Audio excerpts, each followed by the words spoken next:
बिहार राज्य में शिक्षक भर्ती की तैयारी करने वाले सभी भाई बहनों का स्वागत करता है द मास्टर, आपका अपना यूट्यूब चैनल। तो जैसा कि आप सभी लोग जानते हैं कि माननीय पटना हाई कोर्ट के द्वारा अदर स्टेट की महिला अभ्यर्थियों जिनका 90 नंबर से कम है उनके नियुक्ति पत्र को निरस्त कर दिया गया है। अर्थात कहने का मतलब ये है कि दूसरे राज्य की जितनी भी महिला अभ्यर्थी हैं, चाहे वो 1 से लेकर 5 तक हों और चाहे आपका 6 से लेकर 8 तक हों, यानी कि चाहे प्राइमरी की हों चाहे जूनियर की हों, दोनों कंडीशन में अगर आपके 90 नंबर से कम नंबर हैं तो आपकी नौकरी खतरे में है। तो चलिए इस बारे में हम लोग डिटेल में बात करते हैं। और अब इसका जो असर है वह दिखने लगा है। औरंगाबाद ज़िले में बहुत सारे लोग जो नौकरी कर रहे थे, जिन्हें नियुक्ति पत्र दिया गया था, उनका नियुक्ति पत्र निरस्त कर दिया गया है, उनकी नौकरी चली गई है। तो इसके बारे में भी हम लोग चर्चा करेंगे।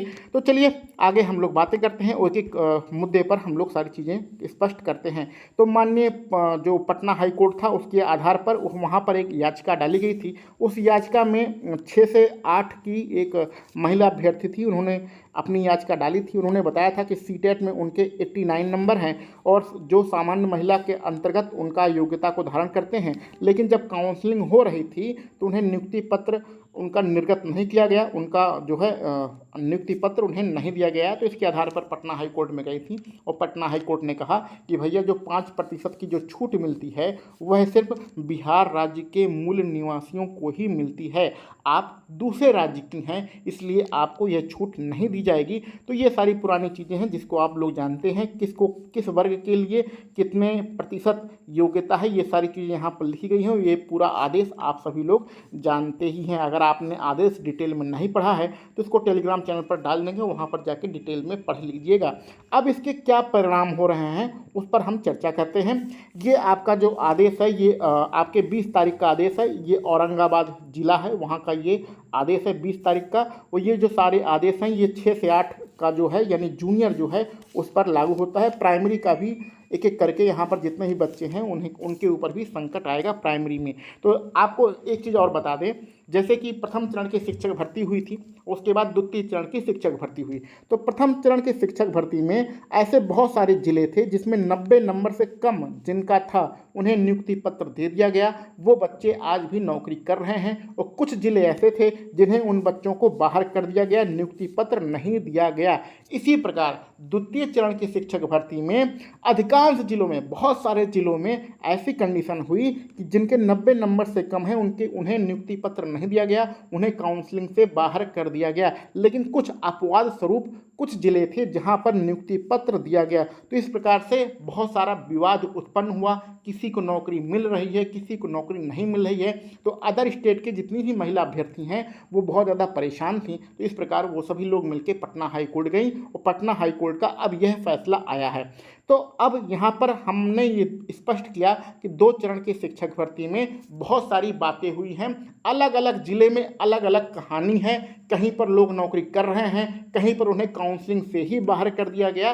तो इस प्रकार से बहुत सारी विसंगतियां हैं। भैया ये भर्ती बिहार की है, बिहार में जो हो जाता है वो हो जाता है और जो नहीं होता है वो नहीं होता। कहने का मतलब जिसका सिलेक्शन हो गया किसी भी तरीके से उसके तो मज़े हैं, और जिसका सिलेक्शन नहीं हुआ उसके लिए दुनिया भर के नियम बताए जाते हैं। तो ऐसी बहुत सारी विसंगतियां हैं जो प्रथम चरण की शिक्षक भर्ती की हैं, द्वितीय चरण की शिक्षक भर्ती की हैं। अगर हम लोग उसकी चर्चा करेंगे तो बहुत ज़्यादा समय बीत जाएगा, तो उन सारी चीज़ों पर चर्चा नहीं करते हैं, क्योंकि एक टर्म्स एंड कंडीशन के आधार पर किसी को नौकरी दी जा रही है और दूसरे टर्म्स एंड कंडीशन के आधार पर किसी को नौकरी नहीं दी जा रही है। जैसा कि यहाँ पर हम भाषा शिक्षा की बात कर लेते हैं।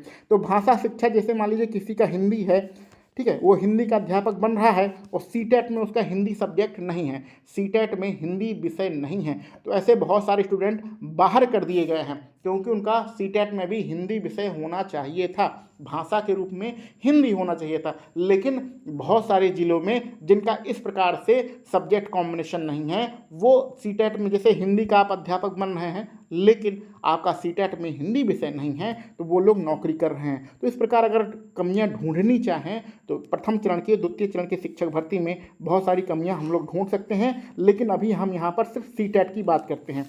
अब देखिए यहाँ पर एक चीज़ हमें और नहीं समझ में आती है। यहाँ पर लिस्ट दिया गया है, यहाँ पर 5वें नंबर पर देखिएगा शिव कुमार यादव। भैया शिव कुमार यादव नाम से ही ये कन्फर्म है, ये मेल हैं यानी कि पुरुष हैं। तो भैया पुरुषों को तो पहले से ही 90 नंबर चाहिए था, इन्हें कैसे नियुक्ति पत्र दे दिया गया? ये अंग्रेजी विषय में सेलेक्ट हुए हैं, सीटेट में इनके 88 नंबर हैं, इसलिए इन्हें बाहर कर दिया गया है। लेकिन दिक्कत की बात है कि पुरुषों का तो पहले से ही 90 नंबर लिखा है, तो इन्हें कैसे नौकरी मिल गई जो 5वें नंबर का स्टूडेंट हैं?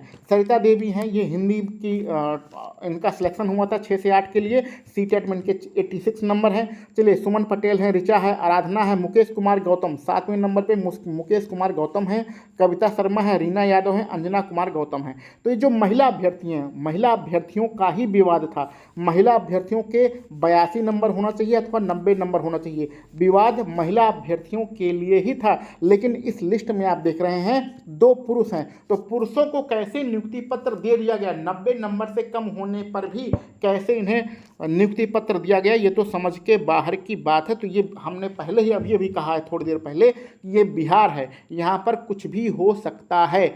जिसको नौकरी मिल गई वो उसके लिए बिहार में प्रथम चरण और द्वितीय चरण की शिक्षक भर्ती बहुत ही अच्छी भर्ती है, और जिसे किसी कारण से बेमतलब का बाहर कर दिया गया उसके लिए मतलब ये जो है एक बुरे सपने के समान है। तो यहाँ पर मेरा यही ऑब्जेक्शन है कि पुरुषों को 90 नंबर से कम होने पर कैसे नियुक्ति पत्र दिया गया।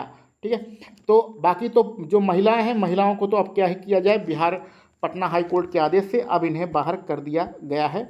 तो ये पूरा औरंगाबाद जो ज़िला है वहाँ का ये पूरा मामला आपको निकल के आ रहा है, और यहाँ पर साफ साफ लिखा है कि यहाँ पर 60% नंबर होने चाहिए। जो 5% की छूट मिलती है वो बिहार राज्य के मूल निवासियों को ही मिलती है। तो ये मुख्यतः आदेश 6 से 8 के लिए आया है, लेकिन यह आदेश प्राइमरी यानी 1 से 5 के लिए भी लागू होगा। तो प्राइमरी के जो अभ्यर्थी हैं जो किन्हीं कारण से नौकरी कर रहे हैं, नियुक्ति पत्र पा गए हैं, नौकरी कर रहे हैं, चाहे वो प्राइमरी की हो चाहे वो जूनियर के हैं, अब उनके ऊपर संकट के बादल मंडरा रहे हैं। और अब ऐसे अभ्यर्थी के लिए उम्मीद यही है कि वो अपना, अगर हाई कोर्ट से मुकदमा हार गए हैं तो सुप्रीम कोर्ट जा सकते हैं। तो सुप्रीम कोर्ट ही उनके पास आखिरी विकल्प है। लेकिन अगर आप नौकरी कर रहे हैं, आपके 90 नंबर से कम हैं, अदर स्टेट की महिला अभ्यर्थी हैं, तो आपके ऊपर खतरा ही है। कुल मिला के यही आपको कहा जा सकता है। कभी भी किसी भी ज़िले का आदेश आ सकता है। तो जो भी है, जैसा भी है, आप लोग अपना अपना समझ लीजिएगा, और इस पर आपके क्या राय है, क्या विचार हैं, कमेंट बॉक्स में ज़रूर बताइएगा। इतनी धांधली है कि बिहार शिक्षक भर्ती में कि अभी आपने लिस्ट में देखा कि यहाँ पर 10 लोगों का नाम लिखा गया है, 10 लोगों में 2 पुरुष हैं। तो पुरुषों को तो वैसे भी 90 नंबर से कम बाहर ही होते हैं, 90 नंबर ही चाहिए सीटेट में। इनका सिलेक्शन कैसे किया गया ये हमारे भी समझ के बाहर की बात है। तो ये आज के लेटेस्ट अपडेट है औरंगाबाद ज़िले की। चलिए इसी के साथ हम लोग मिलते हैं अगले वीडियो लेक्चर में। आप सभी लोगों को वीडियो देखने के लिए बहुत बहुत धन्यवाद।